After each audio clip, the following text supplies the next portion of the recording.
Nellore rural నియోజకవర్గం పరిధిలోని 29వ division Telugu Desam party కార్యాలయం వద్ద 79వ స్వాతంత్ర్య దినోత్సవ వేడుకలను శుక్రవారం ఘనంగా నిర్వహించారు. ఈ సందర్భంగా ముస్లిం మైనార్టీ నేతలు జాతీయ పతాకాన్ని ఎగురవేశారు. ఈ కార్యక్రమంలో Telugudesam party co cluster incharge Tippireddy Mamathareddy, 29వ డివిజన్ నేతలు జిలానీ, టీడీపీ డివిజన్ అధ్యక్షుడు గుద్దేటి చెంచయ్య, దర్గా చైర్మన్ ఇస్మాయిల్ కాదరి, దివ్యాంగుల అధ్యక్షుడు కాదర్ బాషా, మత పెద్దలు ముజీర్ బాయ్, కాదర్, సికిందర్, ముస్తాక్, వాజిద్, అంజాద్, రామతుల్లా, దావూద్, దస్తగిరి, హుస్సేన్ తదితరులు పాల్గొన్నారు.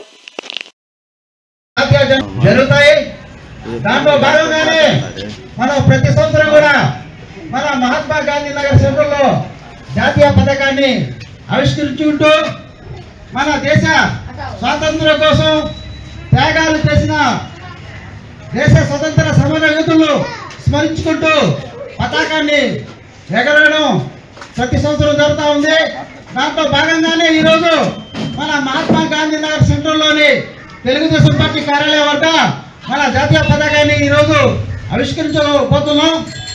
మన ఈ జాతీయ పతాకాన్ని 28, 29వ డివిజన్ల కో క్లస్టర్ ఇన్ఛార్జ్ శ్రీమతి తిప్పిరెడ్డి మమతా గారిని జెండాని ఆవిష్కరించవలసిందిగా మీ అందరి తరఫున కోరుతున్నాం.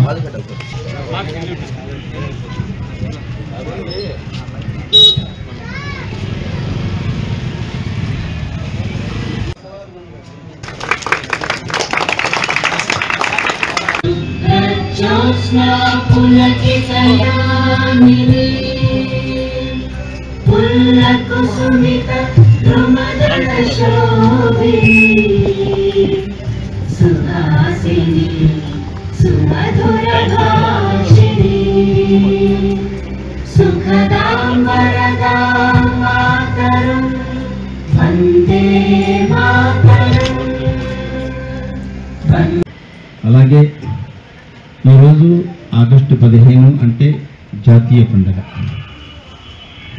మనం చూస్తుంటాం, మన క్రిస్టియన్ సోదరులు డిసెంబర్ 25న పండుగ చేసుకుంటారు, క్రిస్మస్, మరియు జనవరి 5 చేసుకుంటారు. తర్వాత మన హిందూ సోదరులు